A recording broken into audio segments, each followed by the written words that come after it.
किए जाते हैं, कुएं बना लिए जाते हैं, उससे भी सिंचाई का इस्तेमाल किया जाता है। और एक बहुत तेजी से शुरू किया गया काम है जिसको हम ट्यूबवेल से सिंचाई कहते हैं।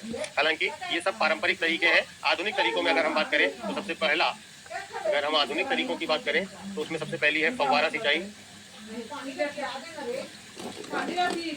स्प्रिंकल इरिगेशन है। ठीक है, फव्वारा सिंचाई है। तो इसमें क्या होता है कि एक फव्वारा जैसा लगा दिया जाता है खेत के बीच में, जिससे पानी की ड्रॉप्स पूरी फसल पर पड़ती हैं। तो इससे पानी वेस्ट नहीं होता है। सभी प्रकार की फसलों में जितना पानी चाहिए उतना पानी आप फव्वारे के द्वारा पहुंचाते हैं, इधर उधर पानी बहता नहीं है। ठीक है, तो स्प्रिंकल इरिगेशन कहते हैं इंग्लिश में। दूसरी होती है टपकन सिंचाई। ठीक है, दूसरी होती है टपकन सिंचाई। टपकन सिंचाई या ड्रिप इरिगेशन कहते हैं इसको। इसमें क्या होता है कि पौधे के जड़ के पास से पाइप जा रही होती है और जड़ के पास ही पानी का छेद होता है। तो उतना पानी ही सिंचाई के लिए यूज किया जाता है जितना जड़ में जरूरत है। पानी कहीं और नहीं दिया जाएगा, इससे ज्यादा और पानी की जरूरत नहीं है। अभी तक हम लोग जो देखते हैं उसमें क्या होता है, खेत में पानी भर दिया, पूरी सिंचाई हो गई, पानी बह रहा है, ऊपर से मिट्टी बह रही है, उर्वरक चली जा रही है, और जब वहाँ नमी रह गई तो उसमें जो है दीमक और वो क्या कहते हैं फफूंद आदि की भी समस्या होती है, कवक रोग हो जाता है। ठीक है, इससे क्या होगा कि जितना पानी चाहिए उतना पानी जड़ के पास आपको मिल जाएगा, उसी पानी का इस्तेमाल करके बेहतर ढंग से सिंचाई कर सकते हैं। प्रमुख आधुनिक सिंचाई प्रणालियां हैं जिसको हम भारत में सिंचाई के लिए इस्तेमाल करते हैं। ठीक है, तो यहाँ तक की सारी चीजें समझ में आई कि नहीं? जल्दी पानी की लेटरिन जाएगा पीछे रहा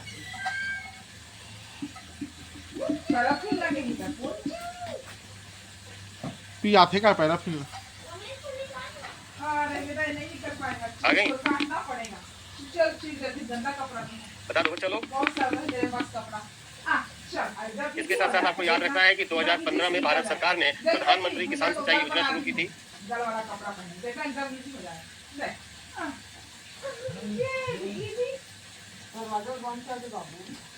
प्रधानमंत्री किसान सिंचाई योजना शुरू की थी और इस प्रधानमंत्री किसान सिंचाई योजना के द्वारा सरकार ने डिसाइड किया था कि हर खेत को पानी पहुंचाया जाए। इसका लक्ष्य था हर खेत को पानी। कितना सारा टॉयलेट लगा है, देखो मस्त है। नोट कर लीजिए पहले, तो आगे मस्त बात देखो। ये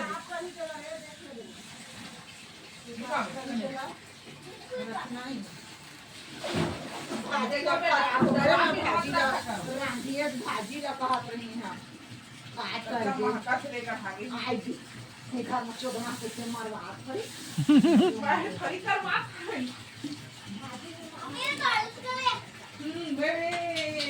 हो जाए तो बता दीजिएगा।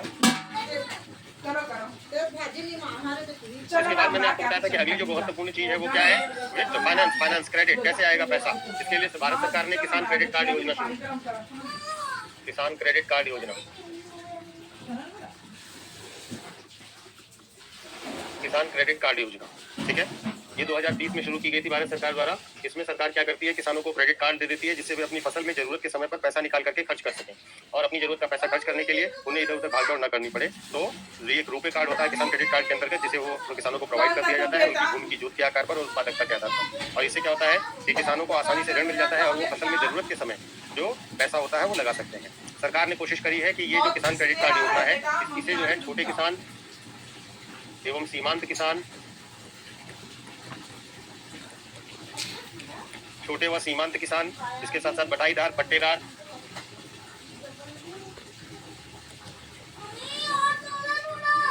आदि मेरा तो मोबाइल पे छोकरा ते चीज हम मना रही से ती चीज ला बता दिस ऋण सुविधा पूर्वक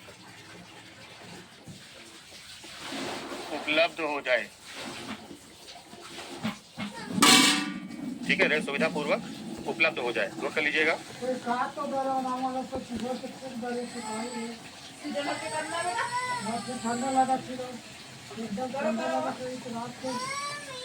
करंट में आपको इसमें अपडेट कर लेना चाहिए पीएम किसान को। पीएम किसान मोला गर्मी लगा तो इसका मानधन को, और मोला ठीक है, पीएम किसान मानधन को, इन सबको जो है ये दो योजनाएं आपको करंट के बेस पर भी देखनी होगी अगर सरकार कोई चेंज करती है इस बजट में तो। ठीक है बेटा, ऐसा नहीं है कि सबके लिए सेम लिमिट होती, मैंने बताया तो डिपेंड करेगा कि आप कैसे किसान है, आपके पास क्या क्षमता है। कोई भी आपको ऋण देगा तो उसके आधार पर ही देगा ना बेटा।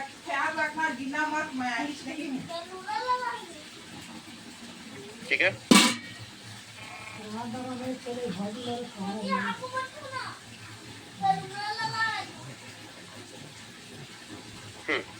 ठीक है। इसके बाद इसमें सबसे ज्यादा अब एडमिट नहीं हो जाना रहता है वो है कृषि और WTO, विश्व ट्रेड ऑर्गेनाइजेशन, विश्व व्यापार संगठन, ठीक है। कृषि में को लेकर के जो WTO है उसने एक AOA साइन कर रखा है, एग्रीमेंट ऑन एग्रीकल्चर, कृषि पर समझौता। एक एग्रीमेंट ऑन एग्रीकल्चर कर रखा है WTO ने सभी देशों के साथ, ये जो कि खेती किसानी से संबंधित बाधाओं को दूर करने के लिए किया गया है। इस पर अलग अलग राउंड की टॉक्स होती रही हैं और उसके बाद ये डिसाइड किया गया है कि अलग अलग तरह की सब्सिडी जो किसानों को मिलती है वो मिलनी चाहिए कि नहीं मिलनी चाहिए, उसके बारे में एक समझौता हुआ है। तो इसमें कृषि सब्सिडी सबसे बड़ा मुद्दा है कि आप कितनी किसानों को छूट दे सकते हैं, ठीक है। तो सब्सिडी को लेकर के 3 अवधारणाएं हैं। पहला है ब्लू बॉक्स,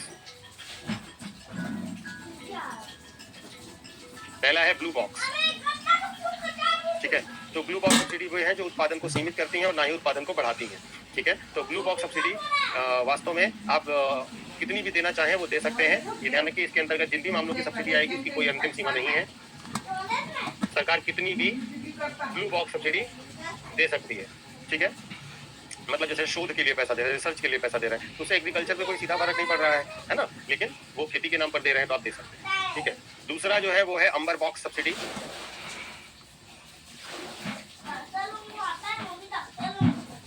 दूसरा जो है वो है अंबर बॉक्स सब्सिडी। ये व्यापार में बाधा उत्पन्न करती है और ये जो है इससे व्यापार में बाधा होती है। आप ऐसी छूट देते हैं जिससे किसानों को सीधा फायदा हो रहा है, तो इससे क्या होता है कि दूसरे देश के किसानों का नुकसान होता है, इससे व्यापार में बाधा उत्पन्न होती है। और इसके लिए कहा गया है कि विकासशील देश 10% और विकसित देश 5% एम्बर बॉक्स सब्सिडी दे सकते हैं, कल का एडमिट है, ठीक है। हॉस्पिटल में, पर बहुत ज्यादा उल्टी कर रहा था, चलवा नहीं पा रहा था, तो ये अभी रूम ऐसे नोट कर लिया। रूम वहाँ कहीं से। और तीसरी होती है ग्रीन बॉक्स सब्सिडी, मेरे बॉटल वाटर, ठीक है। इसमें कोई सीमा नहीं है, आप जितना चाहें उतना निवेश कर सकते हैं खेती में, ग्रीन बॉक्स सब्सिडी में, ठीक है। छोड़ बेटा, छोड़, मैं कराती हूँ, छोड़ना बेटा। तो ये 3 तरीके की सब्सिडी है, ब्लू बॉक्स, अंबर बॉक्स और ग्रीन बॉक्स,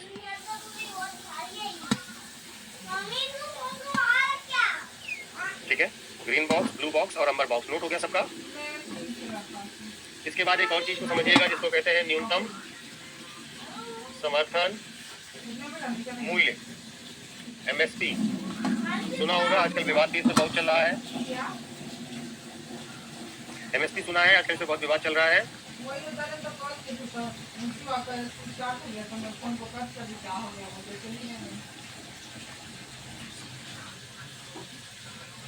बोलो भाई, आप लोग आज पता नहीं क्यों मन से नहीं पढ़ रहे हैं, कुछ बात है क्या? आज पढ़ने का बिल्कुल मन नहीं कर रहा है क्या आप लोगों को? बोलो भाई, आप लोगों के चक्कर में अपना केक छोड़ के इधर आ गया हूँ। तो खत्म हो जाएगा तो आप लोग को खत्म हो जाएगा तो सब लोग कहेंगे कि भाई हमारा नुकसान भी हो गया, बच्चों को मजा भी नहीं आया। अरे बोलिए तो कम से कम, क्यों सुस्ती है भाई आज? क्या समस्या है? MSP के तहत मतलब नहीं आ रहा समझ एग्जाम्पल के लिए कुछ पंजाब किसान जो ये सही में अभी तक थकावट नहीं हुई। जहाँ के जो किसान हैं जो उनके रेट के मुताबिक उनके रेट के जरिए से जो किसान ने जो रेट कोई नहीं बोलेगा। जो निश्चित कर दिया है उनको बिकवाना सरकार की का एक दायित्व है। ठीक है, चलिए मत बोलिए, क्या ही बोलेंगे। ये भी नहीं बोल रहे हैं कि पढ़ने का मन है कि नहीं है, ये भी नहीं बोल रहे हैं कि सर पढ़ रहे हैं, थके नहीं। सच्चाई चाहिए। बहुत बढ़िया बेटा, नाश्ता भी करवा दें। मेरा केक तो तुम खाने नहीं दिए, सब बुलाने भी आए थे मुझे तब भी। चलिए, तो MSP की बात करते हैं। MSP क्या होता है? MSP वो कीमत होती है, MSP वो कीमत होती है जिस पर सरकार किसान से वादा करती है कि इस पर हम आपकी फसल खरीद लेंगे, ठीक है। तो ये एक तरह की गारंटी वाली कीमत होती है या एक तरीके की बीमित कीमत होती है कि सरकार कहती है कि हम इस कीमत पर अगर आपका अनाज आप बेचना चाहोगे तो खरीद लेंगे, अगर इससे महंगा बिक रहा है तो जहाँ बिक रहा है वहाँ बेच दो, इससे सस्ता बिक रहा है तो हम ही को बेच दो, ठीक है। तो किसान को एक न्यूनतम प्राइस बता दिया जाता है कि इस प्राइस पर हम फसल ले लेंगे। और इस MSP की घोषणा जो है वो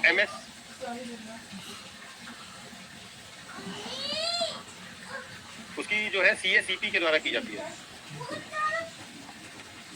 चलो मम्मी भारतीय कृषि जा रही है अंजना की बातें की हैं, इसको भी खिलाऊंगी। वही पर फोन लगाई थी, एग्रीकल्चर कॉस्ट एंड तो मम्मी वही बोलती थी मैं ते कहने प्रोड्यूस तो मैं बाहर आई थी एवं दवा निकालने, उत्पादन आयोग करनी का की सिफारिश पर 4 5 6 7 बार MSP की घोषणा भारत सरकार करती है। कल बहुत ही ज्यादा था, ठीक है भाई, नहीं तू पढ़ धूप जाता था अरे तो हम अपने मन से नहीं करते अभी। मत जागा चलिए बहुत अच्छा। हमल नहीं लागत था CACP जो है वो 1965 में दो बना पर्दा खोल देना धूप और तो इसका आई बेसिक काम क्या है, न्यूनतम समर्थन मूल्य की सरकार को रिकमेंडेशन देना। ठीक है, ये क्या करता है, ये 23 अनाजों का न्यूनतम समर्थन मूल्य ये कर रहा है ये। न्यूनतम समर्थन मूल्य यानी कि MSP गरम बेटा आप अच्छे से रुको जी पानी डाले तो की घोषणा करता है। ठीक है, इस वजह से ही दिल्ली वाले नहीं, पंजाब वाले हंगर स्ट्राइक पर है। ठीक है, इसी से समर्थित एक और इम्पोर्टेंट चीज है जो आपको पता होनी चाहिए, और वो है PM आशा। ठीक है, PM आशा ये एक योजना है जो तिलहन आदि की MSP सुनिश्चित करने के लिए है। दलहन, तिलहन, मैं तो कल हॉस्पिटल ही गई थी, खराब था वहीं से पोस्टर में एडमिट करे हमें आदि की MSP सुनिश्चित करने हेतु। हाँ बेटा तो मम्मी को पूछ रहा ठीक है, दलहन तिलहन आदि की MSP सुनिश्चित करने हेतु PM आशा योजना शुरू की गई।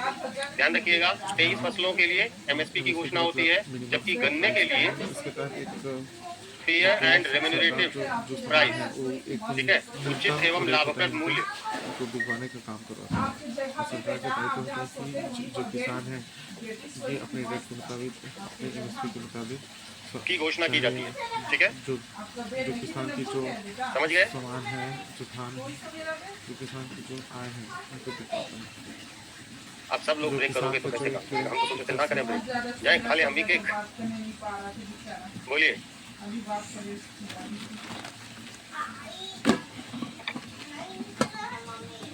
तो मैं भी केक खा के आता हूँ भाई। आप सब लोग ऐसे बार बार ब्रेक लिख रहे हो तो फिर हाँ जाइए सर जी, देखो कितने खुश है पांडे जी।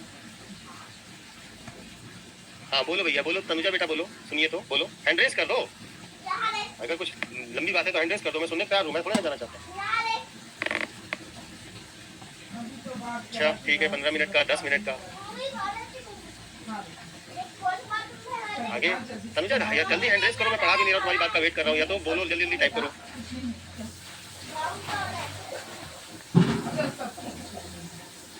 क्या वो तुम जो नोट्स की बात कर रही हो तो उसके लिए अपने मैनेजर से बात करो ना, हम कैसे बता देंगे, हम थोड़े ना बुक भेजते हैं या PDF भेजते हैं। आप एक बार बात कर लीजिए, ठीक है, उसके बाद नहीं मिलता तो आप मुझे मेल करिएगा अपना पूरा डिटेल दे करके, मैं यहाँ से बात करके आपको भिजवाऊंगा। ठीक है, वो मेरे हाथ में नहीं है बेटा, वो जो लोग देखती है, जो टीम वो करती है। अच्छा बहुत बार बोला है, एक मिनट रुको, फिर अपनी पूरी बात टाइप करके भेजो, मैं इसी का स्क्रीनशॉट भेजता हूँ। पूरा का पूरा टाइप करो एक बार में, पूरी बात को एक बार में टाइप करो तनुजा, एक टाइप में पूरा टाइप कर दो, मैं इसी को स्क्रीनशॉट भेज देता हूँ। ठीक है, और आपको अपडेट कर दूँगा।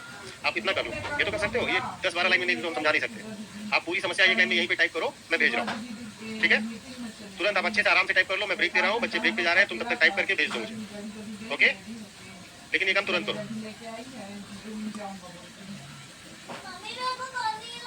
यही मैसेज बॉक्स में टाइप करके भेजो, कमेंट बॉक्स में जहाँ कमेंट करो। मम्मी नहीं जा पाई बेटा,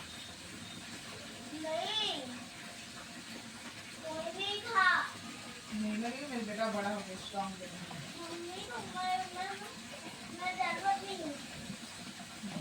स्ट्रॉन्ग।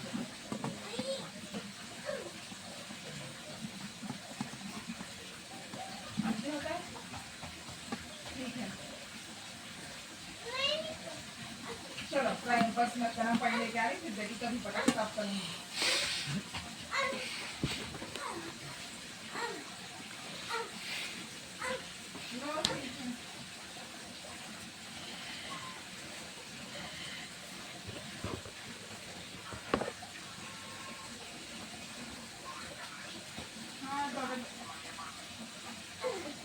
बोला कि बेटा आपका सिंपल रखा तो आप ट्राई हो रहे थे। हाँ आप ट्राई हो रहे थे। Very good. बेटा कितना स्ट्रॉन्ग सिरप का टाइम तो नहीं चलेगा, खासियत नहीं चीज से हम नहीं चाहते कुछ भी खाते तो उल्टी कर देते हैं। ये अंडा उठा था उल्टी नाक में पूरा निकल के इससे खास साग पूरा उल्टी उल्टी पूरा मेरे डब्बा में भर के रखा है। कोई बात नहीं बेटा, नहीं निकला है तो आप थोड़ा सा ट्राई कर लो फिर बता पास इतना करते हैं लोग। इसको पकड़ेगा आई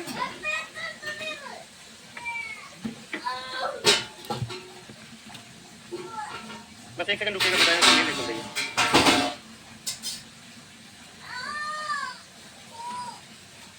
क्या हो गया बेटा? चल बेटा जल्दी से खाना खिला दे। क्या दो बेटा? आ गए हैं, चलिए बहुत धन्यवाद, आप लोग आ गए हैं। तनुजा बेटा मैंने मैसेज फॉरवर्ड कर दिया है, जैसा भी होगा आपको रिप्लाई दे देंगे, ठीक है।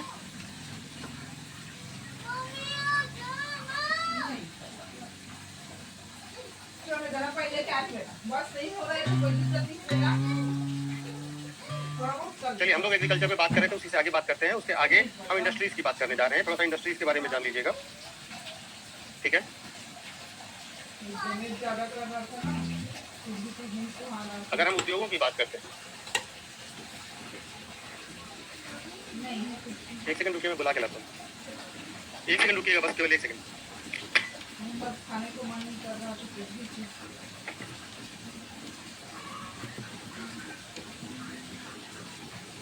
सब खा रहा था ठीक था, कहीं ऐसी शाम को सो के उठा। हाँ हाँ नहीं खाया था बनाना, एप्पल अभी नहीं खाया था, कुछ भी नहीं खाया था तो खाने का ही मन नहीं कर रहा था कुछ भी चीज से।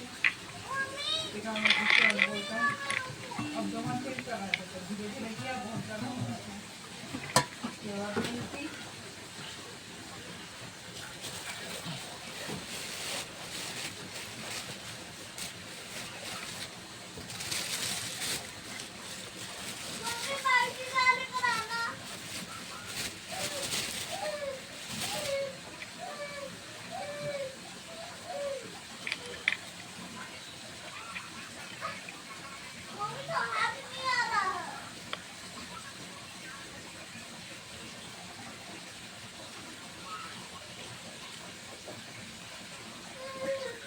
मेरे बेटा मैं बेबी को लेके आई।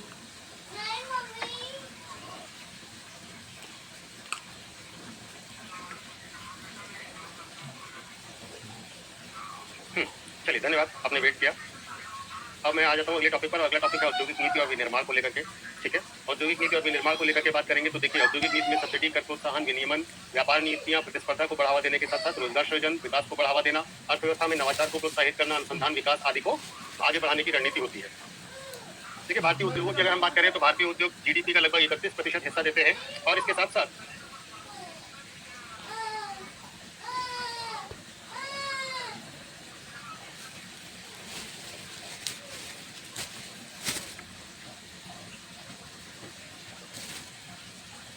चलिए धन्यवाद, आपने वेट किया। अब मैं आ जाता हूँ अगले टॉपिक पर। अगला टॉपिक है औद्योगिक नीति और विनिर्माण को लेकर के, ठीक है। औद्योगिक नीति और विनिर्माण को लेकर के बात करेंगे तो देखिए, औद्योगिक नीति में सब्सिडी, कर प्रोत्साहन, विनियमन, व्यापार नीतियां, प्रतिस्पर्धा को बढ़ावा देने के साथ साथ रोजगार सृजन, विकास को बढ़ावा देना, अर्थव्यवस्था में नवाचार को प्रोत्साहित करना, अनुसंधान विकास आदि को आगे बढ़ाने की रणनीति होती है। देखिए भारतीय उद्योगों की अगर हम बात करें तो भारतीय उद्योग जीडीपी का लगभग 31% हिस्सा देते हैं और इसके साथ साथ लगभग 12 करोड़ से अधिक लोगों को रोजगार देते हैं, ठीक है। इसका अन्य क्षेत्रों से भी संबंध है, जैसे कि आर्थिक विकास और रोजगार को बढ़ावा देना, ठीक है। औद्योगिक आय और विनिर्माण जीवीएम स्थिर गति से बढ़ा है, लेकिन वर्ष 2023 में इनपुट लागत और आपूर्ति श्रृंखला में व्यवधानों के कारण इसमें मामूली वृद्धि देखी गई। ध्यान रखिएगा, ये स्टेटमेंट आपसे प्री में एक स्टेटमेंट के तौर पर पूछा जा सकता है ना, पहला सही है दूसरा गलत है, ऐसे करके। तो ये पूरा का पूरा स्टेटमेंट आपके प्री के हिसाब से लिखा गया है। हालांकि समग्र औद्योगिक विकास सुधार में संकेतक है, विशेष रूप से विनिर्माण के क्षेत्र में, ठीक है। ये वर्तमान में अपडेट है। इसके बाद भारतीय उद्योगों की ग्रोथ के बारे में बात नहीं करेंगे, हम उद्योगों की प्रकृति के बारे में बात करेंगे। जब हम आजाद हुए थे उस समय क्या थी, केवल महानगरीय क्षेत्रों में थे, आधुनिक उद्योग और संरचना में उद्योग नहीं थे, सरकारी हस्तक्षेप भी ज्यादा नहीं था, निजी स्वामित्व था, निर्यात का ये लोग विरोध करते थे, मानव संसाधन की कमी थी, तकनीकी अभाव था, उद्यमी वर्ग बहुत कम था और स्वदेशी पूंजी का अभाव था। ये सभी समस्याएं कब थी, जब हम आजाद हुए थे उस समय की है। इसके बाद अगर हम बात करें तो स्वतंत्रता के बाद भारत ने दीर्घकालीन औद्योगिक विकास के लिए औद्योगिकरण को बढ़ावा दिया और 1948, 1956, 1980, 1990 और 91 में औद्योगिक नीतियां लॉन्च की गई। अभी 2023 में नई औद्योगिक नीति की घोषणा करने की बात की गई है, ठीक है। लेकिन प्रमुख आपके लिए यही है, तो हम इसकी बात करते हैं। औद्योगिकरण की औद्योगिक नीति के क्या उद्देश्य है? औद्योगिकरण को बढ़ावा देना, आर्थिक विकास को बढ़ावा देना, आत्मनिर्भरता बढ़ाना, संतुलित क्षेत्रीय विकास करना, विदेशी निवेश को प्रोत्साहित करना, नवाचार और तकनीकी विकास करना और सतत विकास को बढ़ावा देना। ये प्रमुख औद्योगिक नीति के उद्देश्य है। अगर हम औद्योगिक नीति के विकास की बात करें तो भारत की विकासवादी औद्योगिक नीति के 2 चरणों में वर्गीकृत किया जा सकता है। 1991 से पहले की औद्योगिक नीति और 1991 की बाद की औद्योगिक नीति, क्योंकि 1991 के बाद पूरा का पूरा भारत बदल जाता है, पूरा का पूरा भारत में उद्योगों के संदर्भ में नया सोच और नया दौर आ जाता है, ठीक है। तो इस वजह से हम 1991 को एक अलग दौर के तौर पर दिखा सकते हैं, ठीक है। 1991 की औद्योगिक के पहले की औद्योगिक नीति में क्या था? उद्योग सम्मेलन हुआ सबसे पहले 1947 में, दिसंबर 1947 में एक उद्योग सम्मेलन बुलाया गया, जिसमें मौजूदा क्षमता का पूरी तरह से उपयोग करने और तकनीकों और साधनों का विचार करना। लेकिन 1948 में पहला इंडस्ट्रियल रिवोल्यूशन आया, इंडस्ट्रियल पॉलिसी रिवोल्यूशन आया, रेजोल्यूशन आया, संकल्प आया और कहा गया कि हम एक नई औद्योगिक नीति की घोषणा करेंगे। पहली औद्योगिक नीति 1948 में घोषित हुई। इसका उद्देश्य क्या था? योजनागत प्राथमिकताओं के आधार पर औद्योगिक निवेशों का विकास करना और विनियमन करना, लघु उद्योगों की रक्षा करना और प्रोत्साहन करना, उद्योगों में स्वामित्व संकेंद्रण को रोकना और असमानताओं को कम करने के लिए संतुलित क्षेत्रीय विकास को बढ़ावा देना। इसके अंतर्गत क्या किया गया? इसके अंतर्गत राज्य के जो उद्योग थे ना, उनको अलग अलग क्षेत्रों में बांट दिया गया। जिसमें केवल राज्य काम करेगा, दूसरा राज्य और जो निजी क्षेत्र है मिलकर करेगा, तीसरा राज्य के नियंत्रण रहेगा और निजी क्षेत्र काम करेगा, और चौथा जिस पर कोई नियंत्रण नहीं होगा और निजी क्षेत्र काम करेगा। तो 4 क्षेत्रों में सारे उद्योगों को बांट दिया गया इसमें। इसके बाद 1956 में क्या है, इसमें जो है हमने पहली बार हैवी इंडस्ट्रियलाइजेशन पर जोर दिया, भारी उद्योग और मशीन निर्माण उद्योगों पर जोर दिया, सार्वजनिक क्षेत्र का विस्तार किया, सरकारी क्षेत्र के बड़े पैमाने पर स्थापना की गई, निजी क्षेत्र और के स्वामित्व और प्रबंधन को भी प्रोत्साहन दिया गया। इसमें क्या किया गया? यह महालनोबिस मॉडल पर आधारित था, जिसमें सुझाव दिया गया कि भारी उद्योग अर्थव्यवस्था के दीर्घकालीन विकास पक्ष की ओर ले जाएंगे। सारे उद्योगों को 3 अनुसूची में बांट दिया गया, अनुसूची ए, अनुसूची बी और अनुसूची सी। ए वो थे जिसमें 17 उद्योग थे और राज्य का एक अधिकार था। 12 उद्योग ऐसे थे जो राज्य के स्वामित्व वाले थे, लेकिन उसमें निजी क्षेत्र भी काम करता था, और इसके साथ साथ बाकी जितने भी उद्योग थे वो सरकार और निजी क्षेत्र के साथ बांट दिए गए, ठीक है। दोनों मिलकर के काम करेंगे। उसके बाद की जो नीतियां हैं 1991 तक मोर और लेस वही रही जो 56 वाली थी, ठीक है। 73 में भी निवेश को प्राथमिकता देने वाले उद्योगों की पहचान की गई और छोटे और मध्यम उद्यमियों को वरीयता दी गई और एक नया मुख्य उद्योग बनाया गया और छोटे उद्योगों के विकास को बढ़ावा देने के लिए बड़े उद्योगों को ग्रामीण और पिछड़े क्षेत्रों से संचालित करने की अनुमति मांगी गई।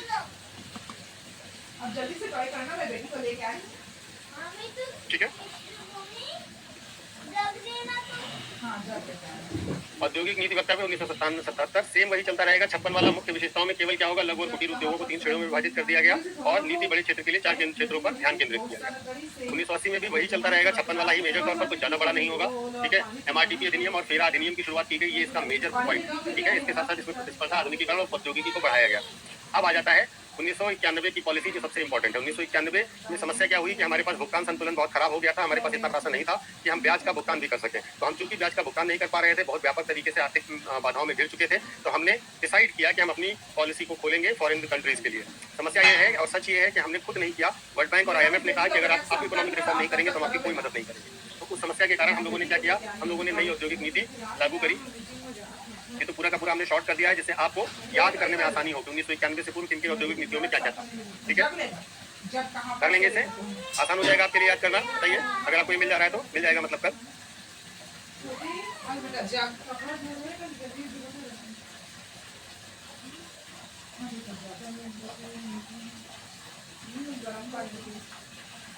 ठीक है, कल तक मिल जाएगा आप लोगों को, तो परेशान मत होइएगा। लेकिन अब आपको कुछ याद करने में सर एक जगह पर लिख करके दे रहे हैं और इस पर बहुत चर्चा करने की जरूरत नहीं है। मेन बातें ऐसे 1991 में बेसिकली क्या है, परिवर्तन के साथ निरंतरता लाने की प्रयास किया गया और 1991 की पॉलिसी में हम लोगों ने क्या किया, उसके ध्यान देने वाली चीजें देखिएगा। 9 उद्योगों को छोड़कर अधिकांश परियोजनाओं के लिए औद्योगिक लाइसेंसिंग को समाप्त कर दिया गया, कोयला, पेट्रोलियम और खतरनाक रासायन को छोड़कर, ठीक है।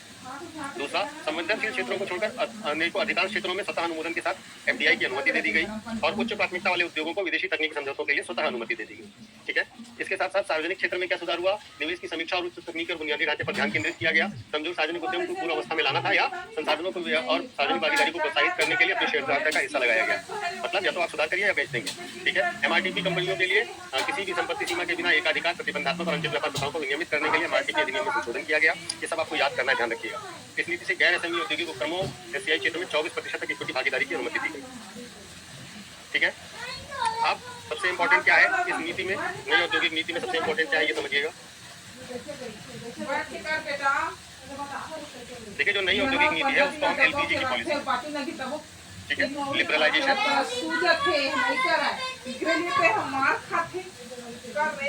प्राइवेटाइजेशन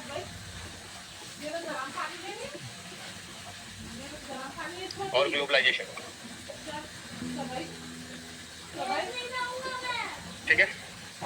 इसमें क्या हुआ, उदारीकरण, निजीकरण और वैश्वीकरण। उदारीकरण किस चीज का, उदारीकरण औद्योगिक नियमों का, ठीक है। जो उद्योग के नियम है उनको उदार बनाया जाएगा और वे आसानी से स्थापित किए जा सके, अपना काम कर सके, सरकार का कम कंट्रोल हो, ये होगा उदारीकरण। निजीकरण क्या है, जो सार्वजनिक क्षेत्र की कंपनियां हैं उनको निजी क्षेत्र में देना, बेचना, ठीक है, उनकी ओनरशिप दे देना। और ग्लोबलाइजेशन का मतलब क्या है, बिना रोक टोक के बाहर कंपनियों का भारत में आना और भारत की कंपनियों का विदेश जाना। यानी कि एक आसान भाषा में कहें तो वैश्वीकरण वो है जहां पर हम सारी आर्थिक गतिविधियां विश्व के लिए खोल देते हैं और विश्व हमारे यहाँ आ जा सकता है और हम पूरे विश्व में आ जा सकते हैं। तो अगर आप इस पॉलिसी रेजोल्यूशन के मेजर फैक्टर्स को देखेंगे तो आप पाएंगे कि इन सारी चीजों पर हमने चर्चा करी कि कैसे कैसे लिबरलाइजेशन होगा जहां पर सरकार अपना रोल कम करेगी, लोगों को फ्री छोड़ दे रही है। फिर प्राइवेटाइजेशन कर रही है, प्राइवेट लोगों को काम करने के लिए, बिजनेस करने के लिए सरकारी काम दे रही है। और ग्लोबलाइजेशन भी कर रही है, वैश्वीकरण भी कर रही है। यहाँ तक बात क्लियर है।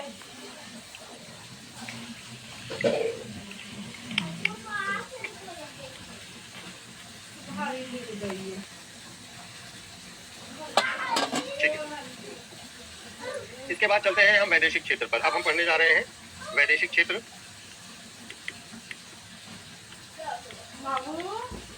फॉरेन सेक्टर को पढ़ते हैं, ठीक है। फॉरेन सेक्टर में क्या होता है, निर्यात, आयात, पूंजी प्रवाह और वैश्विक वित्तीय और व्यापार संस्थानों के माध्यम से अन्य देशों का किसी देश के साथ लेन देन, खरीद फरोख्त जो होता है वो सब विदेशी व्यापार में आता है, वैदेशिक क्षेत्र में आता है। व्यापार एवं पूंजी प्रवाह के समरूप स्थापित करने की प्रणालियां किसी देश की आर्थिक समृद्धि को गति प्रदान करती है। बाह्य क्षेत्र की आर्थिक विशेषताओं में विदेशी व्यापार नीति, भुगतान संतुलन, मुद्रा की परिवर्तनीयता, मुद्रा, विदेशी मुद्रा दर, निर्यात संवर्धन, सरकार की नीति, विदेशी निवेश, एफडीआई और एफआईआई सम्मिलित है, ठीक है। अब देखिए क्या होता है भुगतान संतुलन, एक एक कॉन्सेप्ट को समझ लीजिएगा, ठीक है। भुगतान संतुलन का मतलब होता है कि क्या आप उसके पास अधिशेष अथवा धन की कमी है जो निर्यात आयात से अधिक होता है, और जब आयात निर्यात से अधिक होता है तो घाटा होता है, ठीक है। मतलब निर्यात माइनस आयात करेंगे, समझ लीजिएगा कॉन्सेप्ट को, है ना। अगर निर्यात ज्यादा है, आयात कम है तो कोई दिक्कत ही नहीं है, हमारे पास पैसा आ रहा है। लेकिन अगर आयात ज्यादा है और निर्यात कम है तो हम इसका मतलब है कि हमारा घाटा होगा, ठीक है। प्रत्येक लेन देन में डेबिट प्रविष्टि और क्रेडिट प्रविष्टि होगी, ठीक है। आने वाले धन को क्रेडिट किया जाएगा और बीओपी में दर्ज किया जाएगा, और जो जाने वाला धन होगा उसको डेबिट किया जाएगा, ठीक है। भुगतान संतुलन के लिए क्या फार्मूला है, चालू खाता प्लस पूंजी खाता प्लस वित्तीय खाता प्लस संतुलन, ठीक है। ये है बैलेंस ऑफ पेमेंट, ठीक है। बैलेंस ऑफ पेमेंट में देखिए दो तरीके के खाते होते हैं, एक चालू खाता होता है और एक पूंजी खाता होता है। इसको कैपिटल अकाउंट को क्या कहेंगे, पूंजी खाता, ठीक है। करेंट अकाउंट को क्या कहेंगे, चालू खाता। अगर आपको याद हो रेवेन्यू और कैपिटल शब्द का इस्तेमाल किया गया था इसके पहले जब बजट वगैरह पढ़ा था, तो कैपिटल वो था जो लॉन्ग टर्म के लिए होता है, वही जो वहाँ पर रेवेन्यू शब्द जिसके लिए इस्तेमाल किया जाता था वहाँ यहाँ पर विदेशी व्यापार में उसको करेंट अकाउंट कहते हैं, जो एक साल से कम अवधि के लिए होता है, ठीक है। तो जो करेंट अकाउंट होता है उसमें ट्रेड ऑफ गुड्स आएगा, सर्विसेज, इनकम और ट्रांसफर्स आएंगे, ठीक है। ये अदृश्य है और ये दृश्य है। देखिए जो सामान भेजा वो सब दृश्य है, लेकिन जो सेवाएं दी, जो पैसा भेजा, जो पैसा आया, वो सब क्या है, वो सब अदृश्य है, ठीक है। ये आ जाएगा चालू खाते में जो एक साल के अंदर अंदर हुआ है। जो दीर्घ अवधि में हो रहा है उसमें क्या क्या आएगा, निवेश आएगा, निवेश में एफडीआई आएगा और एफआईआई आएगा। लोन लेंगे तो सॉवरेन लोन आएगा और एक्सटर्नल कमर्शियल बोरोइंग्स आएंगी, और तीसरी चीज बैंकिंग कैपिटल आएगी, बैंकिंग पूंजी आएगी। ये सब लॉन्ग टर्म की चीजें हैं, ये सब शॉर्ट टर्म की चीजें हैं। जो सामान हमने भेजा उसके बदले जो पैसा पाया तो साल भर में क्या हुआ, दिखाई दे गया, ठीक है। तो जो भी आप कर रहे हैं, या पैसा वहाँ से यहाँ आ रहा है, या वहाँ से यहाँ वहाँ जा रहा है, या हमने कोई सेवा दी उसके बदले पेमेंट लिया, ये सब एक साल में करेंट अकाउंट है, ठीक है। जो हम इन्वेस्टमेंट कर रहे हैं, कर्जा ले रहे हैं, बैंकों के लिए पूंजी मंगा रहे हैं, वो सब कैपिटल अकाउंट। ये कैपिटल अकाउंट और करेंट अकाउंट कॉन्सेप्ट क्लियर है या नहीं, बता दीजिएगा प्लीज। लड़की भाजी खाली नंगी मारा से जला मूरी बना क्या है बेटी, यही तो बेटा करना देना आराम से। ये बेटी का पता साफ कर दी, ये बेटी मत, ठीक है, सबको क्लियर है, वेरी गुड, तो बहुत अच्छी बात है। अब देखिए चालू खाता में क्या क्या रहा है, उसका थोड़ा सा डिटेल देख लीजिएगा। दृश्यमान व्यापार जो भी माल हमने विदेशों में खरीदा बेचा। अदृश्य व्यापार जो सेवाओं और सेवाओं का अंतर प्रभाव हुआ। इसके साथ साथ जो उन्होंने हमारे यहाँ पैसा भेजा, जो हमने उनके यहाँ पैसा भेजा। इसके साथ साथ जो जमीन या विदेशी शेयर में इन्वेस्टमेंट किया वो सब, ठीक है। जो अब देखिए जो दृश्य वस्तु में हो रहा है उसके लिए व्यापार संतुलन शब्द का इस्तेमाल करेंगे, ठीक है। व्यापार संतुलन ये केवल और केवल दृश्य मदों में होगा, ठीक है। यानी कि वस्तुओं का निर्यात माइनस आयात, किसका? वस्तु जो दृश्य है, ठीक है। लेकिन जब हम अदृश्य वस्तुओं की बात करेंगे तो वो चीज में क्या क्या आ जाएगा? प्रॉफिट, डिविडेंड, इंटरेस्ट, जो आप सॉफ्टवेयर शिपिंग वगैरह में करते हैं, जो ग्रांट वगैरह पाते हैं, वो सब इनविजिबल में आ जाएगा, ठीक है। पूंजी खाता क्या है? यह परिसंपत्ति के सभी अंतर्राष्ट्रीय विनियम को निर्लिखित करता है। इसमें एनआरआई जमा, विशेष आहरण अधिकार, विदेशों से जुटाई गई निधि सम्मिलित होती है। यह लंबे समय के लिए होता है।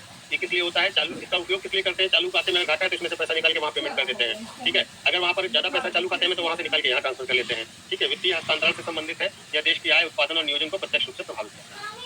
पूंजी खाते में क्या होगा? जो उधार की राशि है, जो निजी क्षेत्र, सरकार इत्यादि विदेशों से उधार लेती है, वो सब आ जाएगा। निवेश भी है, जो भारतीय कंपनियों के शेयर विदेश, भारत के रियल एस्टेट इत्यादि में शेष विश्व निवेश करता है, उसको भी हम पूंजी खाते में रखते हैं, ठीक है। अब प्रत्यक्ष विदेशी निवेश समझिएगा। एफडीआई क्या होता है समझिएगा। एफडीआई विदेशी निवेश है जिसमें किसी विदेशी देश के व्यवसायिक स्वामित्व के प्रबंधन का नियंत्रण एवं भागीदारी होती है। कंपनी अधिनियम 2013 के अनुसार यदि कोई विदेशी निवेशक किसी सूचीबद्ध कंपनी में 10%, ये याद रखिएगा, 10% से अधिक शेयरों का स्वामित्व रखता है तो उसको एफडीआई माना जाएगा। एफडीआई क्या है? किसी कंपनी में 10% शेयर लेना।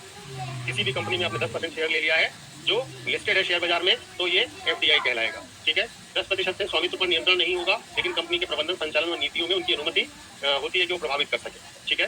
एफडीआई दो तरीके से आता है। एक ऑटोमेटिक रूट होता है जिसको स्वचालित मार्ग कहते हैं, एक गवर्नमेंट रूट होता है जिसको सरकारी मार्ग कहते हैं। ऑटोमेटिक रूट का मतलब इसमें आपको सरकार से कोई मंजूरी की आवश्यकता नहीं है, ठीक है। आप सीधे निवेश कर सकते हो। जो सरकारी मार्ग से आता है उसमें सरकार से मंजूरी के बाद ही उस कंपनी में आप निवेश कर सकते हो। तो दो तरीके से एफडीआई देश में आता है, ठीक है। अब देखिए जैसे उदाहरण के तौर पर हम दे सकते हैं चिकित्सा उपकरण में 100% ऑटोमेटेड एफडीआई, मतलब चिकित्सा उपकरण कोई भी कंपनी इस देश में पैसा लगा सकती है किसी भी कंपनी में, ठीक है। बैंकिंग और सार्वजनिक क्षेत्र में सरकारी मार्ग से केवल 20% है, मतलब इसमें 20% निवेश कर सकते हैं, लेकिन तभी सरकार से पूछना पड़ेगा। लॉटरी व्यवसाय में विदेशों से कोई निवेश नहीं लिया जा सकता। तो देखिए ये सारे उदाहरण है कहाँ पर ऑटोमेटेड रूप से है, कहाँ पर गवर्नमेंट रूप से है और कहाँ पर बैंड है कि आप निवेश एफडीआई में नहीं कर सकते, ठीक है। इसके बाद दूसरा होता है एफपीआई, फॉरेन पोर्टफोलियो इन्वेस्टमेंट, ठीक है। एफपीआई का मतलब है किसी देश के फंड में प्रवेश करना। इसके अंतर्गत क्या होता है कि उत्पादन और विपणन के कार्यों में सीधे सम्मिलित नहीं होता है, लेकिन वो बड़े लंबे समय के लिए निवेश करता है और बड़ी अमाउंट निवेश करता है, ठीक है। जो किसी भारतीय कंपनी के इक्विटी शेयरों में 10% तक खरीदती है। एफपीआई पहले विदेशी संस्थागत निवेशक तथा योग्य विदेशी निवेशक के रूप में जाना जाता था, लेकिन वर्ष 2013 में सेबी ने केएम चंद्रशेखर समिति की अनुशंसा के आधार पर इसका एक ही श्रेणी में नाम कर दिया, जिसका नाम है फॉरेन पोर्टफोलियो इन्वेस्टमेंट, ठीक है। इनका काम शेयरों की खरीद और बिक्री से लाभ अर्जित करना होता है। ये कंपनी के वास्तविक परिचालन, आपदा प्रबंधन, कारोबार, नीति निर्माण में सम्मिलित नहीं होते हैं, ठीक है। निवेशक को अन्य देशों में शेयर, बॉन्ड और बाजार में बेहतर रिटर्न मिलता है तो वह शीघ्र ही अपनी भारतीय प्रतिभूतियों का विक्रय कर देता है और पलायन कर सकता है। ऐसे मुद्रा निर्गमन को हॉट मनी कहा जाता है, ठीक है। इसके साथ साथ उसमें जो वाह्य व्यापारिक वाणिज्यिक भागीदार वाणिज्यिक उधारी है उसको भी शामिल किया जाता है कैपिटल अकाउंट में। किसी भी एक भारतीय इकाई द्वारा एक अनिवासी ऋणदाता से लिया गया ऋण है, जो भारतीय नहीं है, उससे जो आप ऋण लेते हैं उसको हम, अगर भारतीय कंपनी है आप तो उसको वाह्य वाणिज्यिक उधारी कहा जाता है। यह प्रायः विदेशी वाणिज्यिक बैंकों व अन्य संस्थानों से संबंधित होता है, ठीक है। यह अनिवासी उधारदाताओं से लिया गया ऋण है जिसकी न्यूनतम और अधिकतम परिपक्वता 3 वर्ष है। वाह्य वाणिज्यिक उधारी और वाणिज्यिक बैंक ऋण, खरीदारों के ऋण, आपूर्तिकर्ताओं का ऋण, प्रतिभूति लिखत और फ्लोटिंग रेट नोट्स और फिक्स्ड रेट बॉन्ड इत्यादि सम्मिलित होते हैं इसमें। भारत के भुगतान संतुलन खाते में वाह्य वाणिज्यिक उधारी का आकार का बहुत महत्व है और ईसीबी, एफडीआई और एफआईआई जैसे विदेशी पूंजी का एक प्रमुख रूप बनकर उभरे हैं। मतलब जो भी आप लेते हैं वो भी एक बड़ा तरीके का पैसा है जो भारत में आता है उधारी के फॉर्म, ठीक है।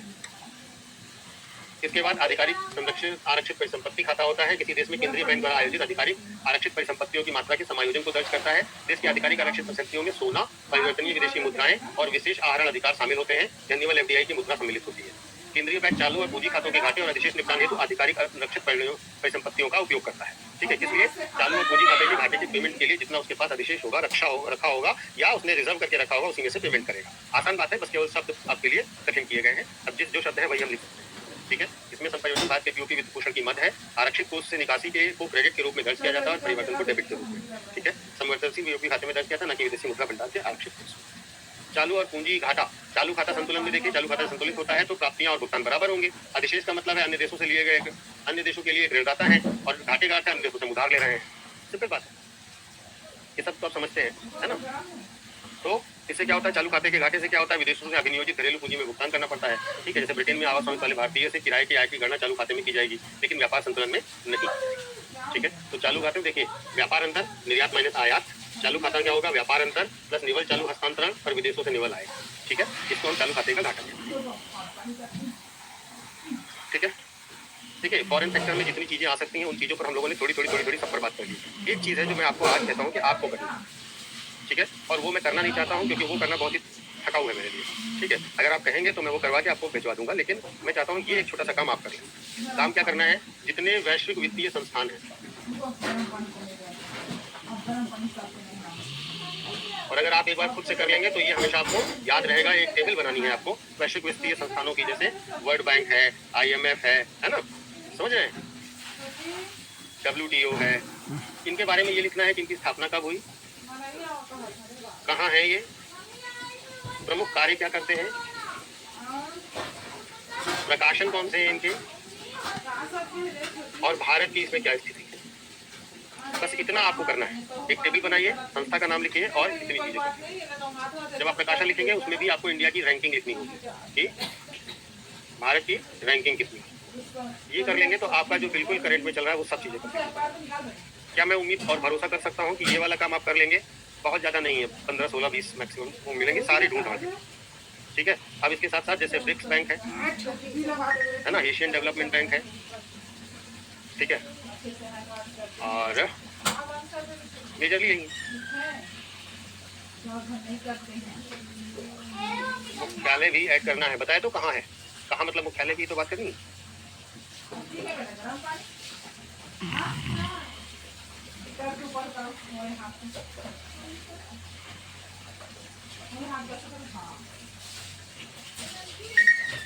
भरोसा करें, सभी लोग एक बार बोल दीजिए, भरोसा करें, आप लोग ये कर लेंगे। बोलिए।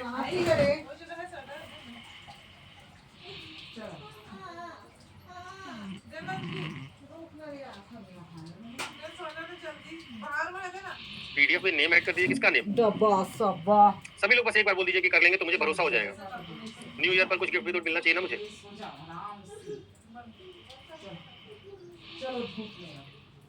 हो जाएगा। हाँ तो नेम आप करिए ऐड, हम कहाँ आपके PDF में हम कहाँ से ऐड कर देंगे। ठीक है, बाकी सभी लोग कर लेंगे। Very good, very good, very good Pandey ji. ठीक है, तो ये चीज अच्छी हो गई, बहुत अच्छी हो गई। अब आप लोगों में से यूँ समझिए कि हमने इकोनॉमी का बेस से लेकर के ग्लोबल लेवल तक सब चीजें आपको बता दी। ट्रेड पॉलिसी क्या होती है, बैंकिंग क्या होता है, इन्फ्लेशन क्या होता है, किस प्रकार से इकोनॉमी चलती है, अलग अलग रिफॉर्म्स क्या हुए। मेजरली हमने हर चीज को कवर कर लिया। बजट कैसे बनता है, बजट में क्या क्या चीजें होती है, टैक्सेशन कैसे होता है, GST क्या है, ये सब चीजें हम लोगों ने डिस्कस कर ली बहुत आराम से और इत्मीनान से। ठीक है, 2-3 चीजें ही हमने होमवर्क में दी हैं आपको, इससे ज्यादा कुछ होमवर्क दिया भी नहीं है। ठीक है, तो मैं उम्मीद करता हूँ, आज नहीं टोटल मिला करके कह रहा हूँ, तो इसका मतलब ये है कि मैं ये उम्मीद करूँ कि आप लोगों को इकोनॉमी से अब डर नहीं लगेगा। क्या आप ये बोल सकते हैं? क्या जो बच्चा मुझसे बात करना चाहे वो हैंड रेज कर सकता है, मैं बात करने को तैयार हूं। PYQ की क्लास नहीं चलेगी, PYQ के वीडियोस मिलेंगे जो कि ट्यूसडे, थर्सडे और सैटरडे को मिलेंगे आपको रेगुलर। क्वालिटी के PYQ अपलोड कर चुका हूँ, इकोनॉमी के हो रहे हैं, डर नहीं लगेगा। Thank you Priyanka. बाकी लोग भी बताएं, और अगर कोई बात करना चाहता है तो वो हैंड रेज भी कर सकता है। मैं हैंड रेज करने बात करने के लिए भी तैयार हूँ, अगर आप सीधे कोई बात करना चाहते हैं अपने टीचर से। क्या हो गया?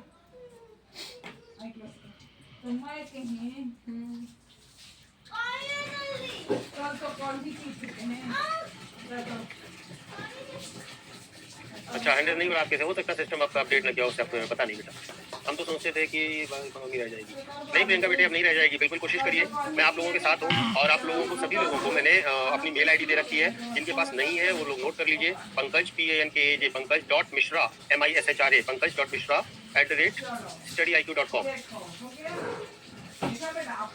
ठीक है, उसको आप मेल कर सकते हैं जब भी आपकी पढ़ाई को लेकर समस्या हो। जैसे एक बच्चे ने बताया कि उसको कुछ PDF नहीं मिल रहे हैं, तो मैं उसके लिए बात कर लिया हूँ, मैसेज भेज दिया हूँ, रिस्पॉन्स आ जाएगा। ठीक है, मेंटोर को बताया है आपने सत्यन जी, तो देखिए वो क्या बोलते हैं। PYQ के लिए मैंने आपको बताया कि PYQ study IQ IAS Hindi YouTube channel जो है, स्टडी IQ IAS हिंदी, उस पर आपको लगातार मिलेगी TTS में, ट्यूसडे, थर्सडे, सैटरडे शाम को 7 बजे डेली अपडेट होगा।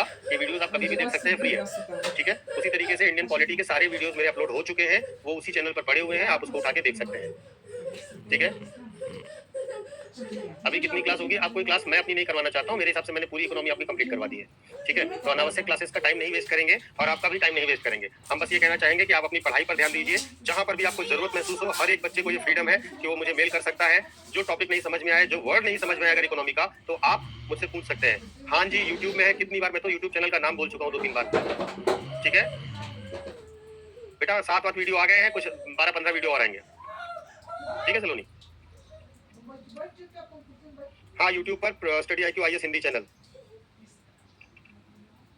करंट कैसे करेंगे बेटा? उसके लिए आपके मॉड्यूल में देखिए, उन्होंने बताया होगा कि कैसे और करंट होगा। अगर वो नहीं बताए हैं तो आपको केवल वो फॉलो करना है जो बजट के समय अपडेट किए जाएंगे। अगर यहाँ से होगा नहीं तो यहाँ पे बजट अपडेट वाले वीडियोस तो फ्री ऑफ कॉस्ट सबको दिए जाएंगे, तो आप उससे अपडेट कर सकते हैं। PDF नहीं मिलता है तो बेटा मैंने बोल रखा है कल तक आ जाएगा। मैंने आज और सैटरडे के लिए आपको मना किया, बोला था कि सैटरडे वाला और आज वाला नहीं आ पाएगा। आया होगा, ये कल सारा अपडेट हो जाएगा। तो आप लोग मेरी क्लास से संतुष्ट हैं सभी बच्चे? इकोनॉमी को लेकर के सभी बच्चे संतुष्ट हैं? अगर कोई भी असंतुष्ट है तो प्लीज मुझे बता दीजिए। एक भी बच्चा अगर असंतुष्ट है तो मुझे बता दे।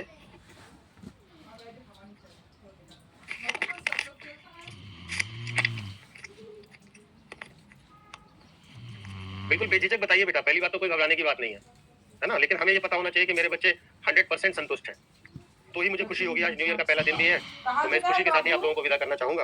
और आपके पास 2 दिन का समय रहेगा, तब आप सारी चीजों को रिवाइज कर लीजिएगा और पूछ लीजिएगा, क्योंकि मैंने 2 दिन का एक्स्ट्रा क्लास लेकर के आपके 2 दिन बचाए हैं, ठीक है?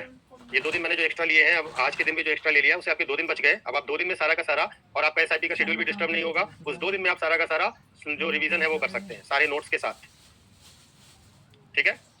तो मैं उम्मीद करता हूँ आप अपनी यात्रा को इस साल अंजाम में पहुंचाएंगे। 2025 को खाली नहीं जाने देंगे और 2025 के लिए, UPSC के प्री के लिए, फिर मेंस के लिए और इंटरव्यू के लिए, मैं सबके लिए आप सबको शुभकामनाएं देता हूँ। अपना ध्यान रखिए, खूब मन लगा के पढ़िए, ईश्वर आपके साथ है, मेहनत करिए, मेरी शुभकामनाएं आपके साथ हैं और जरूर जरूर जरूर सफल होइए। God bless you. मिलते हैं अगले किसी भी सेशन में जब भी हमारी आपकी मुलाकात हो, और तब तक के लिए शुभकामनाएं, धन्यवाद। बहुत अच्छा लगा आप लोगों को पढ़ा करके। ये बैच काफी अच्छा बैच था। 1-2 शुरुआत के क्लासेस में डिस्टर्बेंस जरूर थी, लेकिन वो सारे बच्चे भी बाद में समझ गए कि सर पढ़ाएंगे और पूरा अच्छे से पढ़ाएंगे, तो वो भी बहुत खुश रहे। मुझे बहुत अच्छा लगा आज इस बैच में पढ़ा करके, धन्यवाद, ठीक है? और यस, जाने से पहले अच्छी सी रेटिंग दीजिएगा, क्योंकि इसके बाद उसी रेटिंग के सहारे मैं आपको याद रखूंगा। Happy new year, enjoy your life, enjoy your day, make your year this year, okay? Make success this year. Thank you so much, bye bye everyone. Ratings कर दीजिएगा जरूर।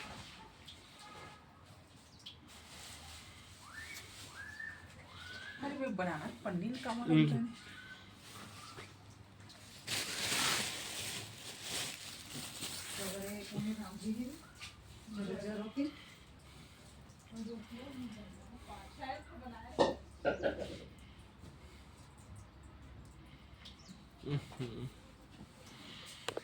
टॉपिक पर आज हम लोग चर्चा करेंगे। तो शुरू करते हैं गरीबी से। देखिए, गरीबी कई तरीके की होती है। गरीबी बेसिकली क्या स्थिति है? गरीबी वो स्थिति है जहां पर आप अपनी मौलिक आवश्यकताओं को पूरा नहीं कर सकते, जहां पर आप अपनी मूलभूत आवश्यकताओं को पूरा नहीं कर सकते, प्लस आप सामाजिक रूप से पिछड़े हैं, आप सामाजिक रूप से अपने आप को आगे बढ़ने में सक्षम नहीं पाते हैं।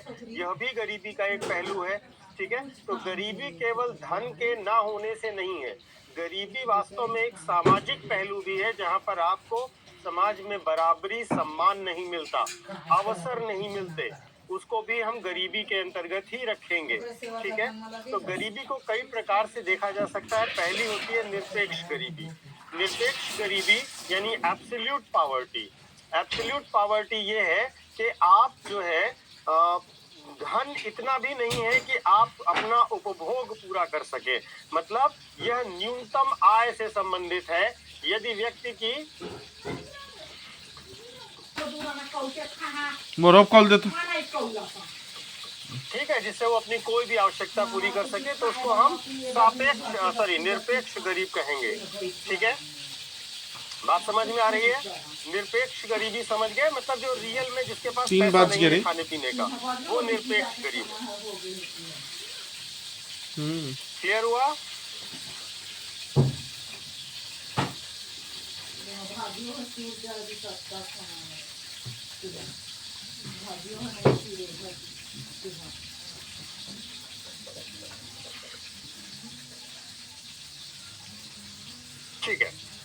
दूसरा होता है सापेक्ष गरीबी। सापेक्ष गरीबी यह है जो विभिन्न वर्गों के कंपैरिजन से पता चलती है, ठीक है ना। जो विभिन्न आय वर्ग, इनकम ग्रुप वर्गों के मध्य जो अंतराल होता है उससे दिखाई देती है सापेक्ष गरीबी। मतलब एक वर्ग है जिसके पास कम है, एक वर्ग है जिसके पास बहुत ज्यादा है, तो पहला वर्ग दूसरे की सापेक्षता में गरीब हुआ, ठीक है। यहाँ पर ये नहीं है कि पहले के पास खाने को कुछ नहीं है, लेकिन सापेक्ष है किसी के, मतलब इन कंपैरिजन टू एनीवन, ठीक है। तो जो आय के अलग अलग वर्ग हैं उनके मध्य जो अंतराल है, जो असमानता है, वो बताती है सापेक्ष गरीबी। क्लियर हो गया। इसके बाद आती है बहुआयामी गरीबी, यानी कि मल्टी डायमेंशनल पॉवर्टी, ठीक है। जो वास्तव में केवल धन का अभाव नहीं, जिसमें स्वास्थ्य, शिक्षा, जीवन स्तर, क्षमता का अभाव, काम की खराब गुणवत्ता, हिंसा का खतरा, पर्यावरणीय खतरा, ये सब मिला करके बनता है बहुआयामी गरीबी, ठीक है। तो बहुआयामी गरीबी आज की डेट की सबसे एक्सेप्टेड गरीबी की डेफिनेशन है, जहां पर आप केवल पैसा नहीं होना या न्यूनतम आवश्यकताएं ना पूरी करना नहीं है, इसमें खराब स्वास्थ्य,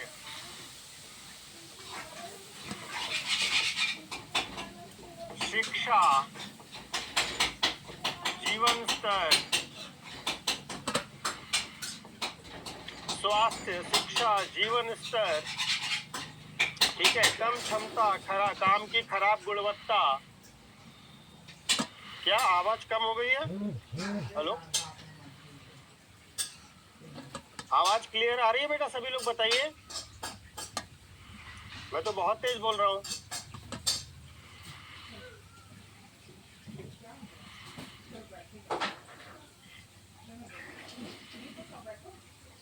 सबको आ रही है तो अपने में वॉल्यूम बढ़ा लो बेटा, ठीक है। आप अपने में वॉल्यूम बढ़ा लीजिए, बाकी सब में सही आ रही है, ठीक है। काम की खराब गुणवत्ता,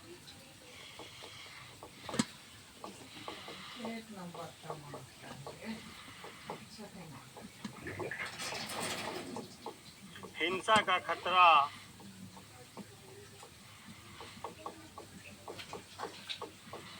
आदि पैरामीटर को इंक्लूड किया जाता है गरीबी को नापने के लिए, ठीक है। आदि पैरामीटर को इंक्लूड किया जाता है गरीबी को नापने के लिए, ठीक है। तो इसको जो है शुरू किया था, इसको 2010 में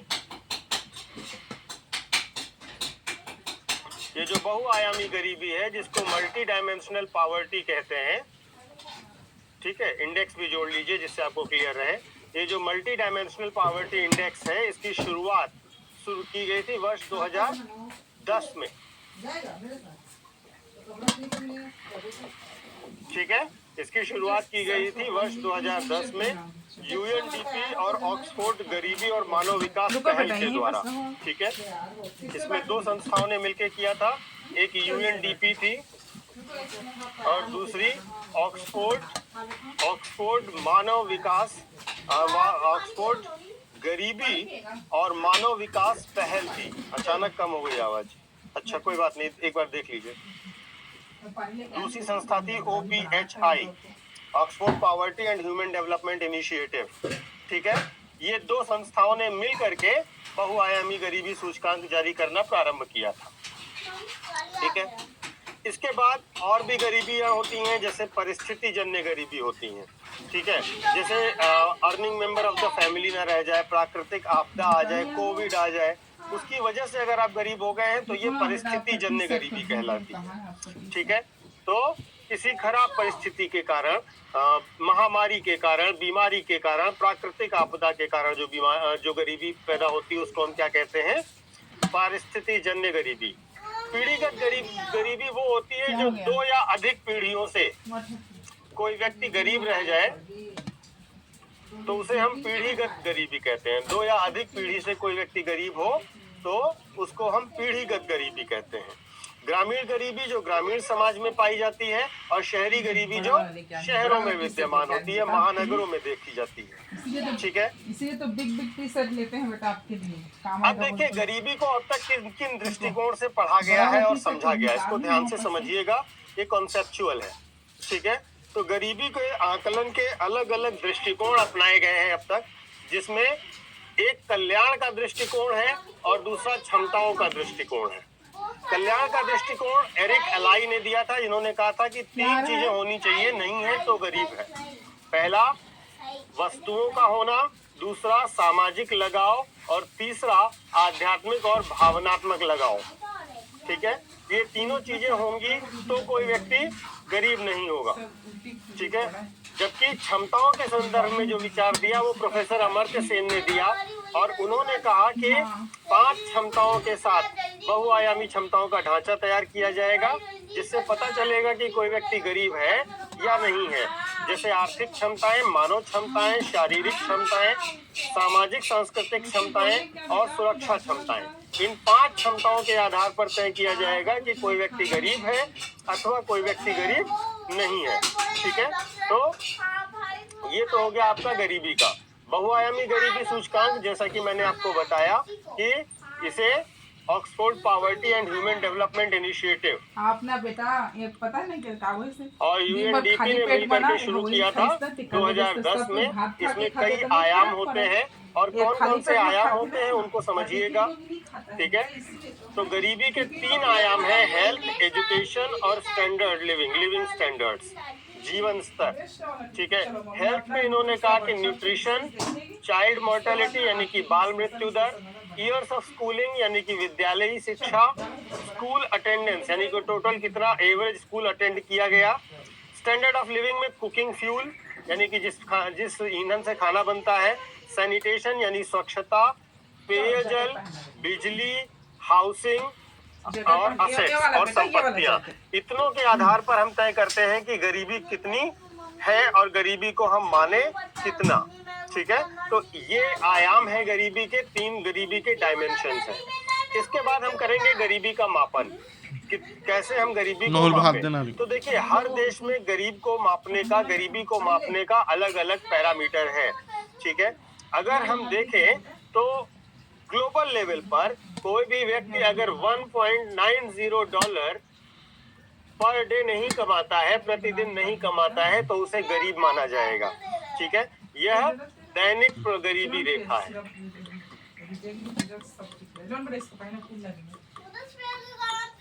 जिसे वैश्विक स्तर पर मान्यता प्राप्त है। ठीक है, और इससे कम कमाने वाले लोग गरीब माने जाएंगे। ठीक है, 2017 में जो वर्ल्ड बैंक है, विश्व बैंक है, उसने गरीबी रेखा को डिसाइड किया दोबारा से। ठीक है, हाँ बिल्कुल बिल्कुल, ये नोट कर लीजिए। ठीक है, बिल्कुल नोट कर लीजिए। तो 2017 में विश्व बैंक ने गरीबी रेखा को पुनः परिभाषित किया और कहा कि कोई भी व्यक्ति जो $3.20 प्रतिदिन नहीं कमाता कुछ नहीं होता है। वो गरीब है। ठीक है, $3.20 नहीं कमाता तो वह गरीब है। और यह जो गरीबी की परिभाषा है ये मध्यम आय वर्ग के देशों के लिए है। उच्च आय वर्ग के देशों में $5.5 है। ठीक है, तो हमारे मतलब की है $3.20। अब इसके बाद ये तो ग्लोबल मामला हो गया। भारत में गरीबी को कैसे मापते हैं उसके बारे में भी आपको जानना चाहिए।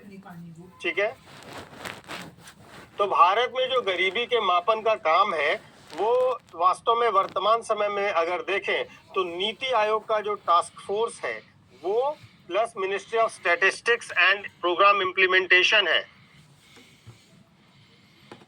ठीक है, प्रोग्राम इम्प्लीमेंटेशन है, वो मिल करके गरीबी रेखा क्या डिसाइड करते हैं, गरीबी को डिसाइड की जाती है। गरीबी रेखा का मतलब ये होता है कि वो इनकम का लेवल जिसके नीचे किसी को हम गरीब मानेंगे। ठीक है, तो भारत में जो पहली बात आपको याद रखनी है वो ये है कि भारत में गरीबी रेखा की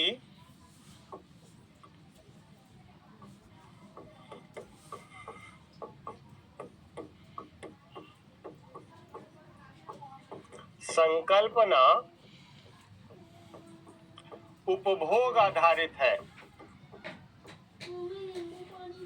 उपभोग आधारित है, न कि आय आधारित। रोटी खाएगा बेटा, रोटी बनाओ। ठीक है, कंजम्पशन बेस्ड है हमारे यहाँ गरीबी की लाइन, ना कि इनकम बेस्ड है कि आप इतना रुपया कमाते हैं तो आप गरीब मानेंगे जाएंगे, नहीं। हमारे यहाँ है कि आप इतना उपभोग कर पा रहे हैं तो आप गरीब हैं, नहीं कर पा रहे हैं, सॉरी नहीं कर पा रहे हैं तो आप गरीब हैं, कर पा रहे हैं तो आप गरीब नहीं है। ठीक है, क्लियर है? तो क्या रोटी खाएगा? मैडम बोलिए खाना खाना है, रोटी ठीक है, खाना है। प्रति व्यक्ति गरीबी की गणना की जाती है प्रति व्यक्ति के आधार पर। चलो रोटी बना। चावल तो नहीं है, काफी हवा है, बहुत अंदर। गरीबी की गणना होती है। आप थोड़ा सोफा में बैठो बेटा, मैं ना बेटा रोटी एक ठो खा ले बेटा, बनाओ। जिसको हेड काउंट कहा जाता है, जिसको क्या कहा जाता है? हेड काउंट कहा जाता है। ठीक है, सुना होगा ना, हेड काउंट रेशियो वगैरह वगैरह। और रोटी बना। तो ये जो हेड काउंट है इसका क्या मतलब है कि हर हेड गिना जाएगा कि वो गरीब है या नहीं। बेटी कितना समझ में आ गया कि नहीं? बेटी को कुछ खिलाई नहीं बेटा, मैं चाहिए अपने से खाते ही से रोटी बिस्कुट लाओ। अच्छा फटाते से बेड में गए बेचारी बाथरूम। बोलो भाई। बेटा बैठो, मैं फिर रोटी बना देती हूँ और चावल चढ़ा ही बेटा। नाना को हंगरी लग रहा है बेटा, नाना बोल रहे भात चूल्ही से बिलोनी। अच्छा, एक घोषणा ये करनी है कि कल आप लोगों की क्लास है। चावल ठीक है, सामान्यतः 1 तारीख को छुट्टी है यहाँ पर, इसीलिए बेबी को गोद इंस्टीट्यूशन में छुट्टी है 1 तारीख को, लेकिन कल मैं क्लास लूंगा 4 से 7। और कल की क्लास आप ये मान के चलिए कि थोड़ा लंबी चलेगी, तो हो सकता है 8 साढ़े 8 भी बज जाए। ठीक है, तो कल थोड़ा मेंटली तैयार रहिएगा। आज मैं जानता हूँ कि आप सब मूड में हैं हैप्पी न्यू ईयर के, तो कोई बात नहीं, लेकिन कल जो है वो आपकी क्लास हो सकता है 4 घंटे की हो जाए। ठीक है, तो आप लोग अपने हिसाब से थोड़ा सा मेंटली तैयार रहिएगा, तो हो सकता है 4 से 8 भी हो जाएगी। ठीक है, लेकिन कल थोड़ी लंबी क्लास होगी। कल मैं बाकी बची सब चीजें कंप्लीट करने की कोशिश करूंगा। इसी तो खाना खाते हैं बेटा अच्छे ठीक है, से, टाइम 4 बजे से शुरू होगी और आगे चलती रहेगी जब तक खत्म ना हो। खत्म पहले हो गए तो कोई बात नहीं। नहीं बेटा, टाइम आपके पास आ गया है, टाइम सेट हो चुका है, अब टाइम चेंज नहीं हो सकता। ठीक है,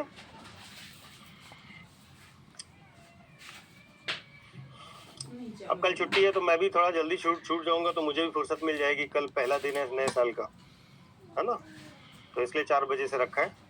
थोड़ा आराम से पढ़ाएंगे, क्योंकि हो सकता है देर हो जाए। अब अगर मान लीजिए 6 बजे से रखते हैं तो 9 बजे बंद हो जाएगा। ठीक है, आप देखिए या ना देखिए, उसके लिए हम क्या कर सकते हैं। आपको तो लग रहा है कि मैं बहुत देर से आया हूँ, टाइम पे नहीं आता हूँ, मैं आपको क्या ही बोलूँगा। ठीक है, मैं कोशिश करूंगा कि कल लास्ट क्लास हो। ठीक है कोमल, जैसे आप लोगों को इकोनॉमी पूरी की पूरी मैं कल कंप्लीट कर दूं। चलिए आगे बढ़ते हैं। तो भारत में जो गरीबी की रेखा गरीबी का आकलन है वो इस आधार पर किया जाता है किस तरीके से हमारे यहाँ डेटा कलेक्शन किया जाता है, किस तरीके से हम आंकड़ों का संग्रहण करते हैं। जल्दी से कुछ खा ले बेटा, फिर अब डोंट पे करना। ठीक है, तो इसके 2 तरीके हैं, एक है यूआरपी पद्धति और दूसरी है एमआरपी पद्धति। ठीक है, एक है यूआरपी पद्धति, दूसरी है एमआरपी पद्धति। ठीक है, तो देखिए 93-94 तक भारत में गरीबी की गणना यूआरपी के आधारित की जाती थी, जिसमें 30 दिनों से अधिक की अवधि के उपभोग व्यय का सर्वेक्षण किया जाता था। ठीक है, यूनिवर्सल कॉल पीरियड बोलते थे इसको, यूनिवर्सल रिकॉल पीरियड। इसमें क्या होता था कि इसमें 30 दिन से ज्यादा समय में आपने कितना उपभोग किया, उस उपभोग के आधार पर आपको ये पता लगाया जाता था कि गरीबी है या नहीं है, ठीक है, मतलब आप गरीब हैं या नहीं है, ठीक है। शेड्यूल में 2 या 3 तक की क्लास दिख रही है, तो शेड्यूल में संडे की क्लास नहीं है और आज कल की भी क्लास नहीं।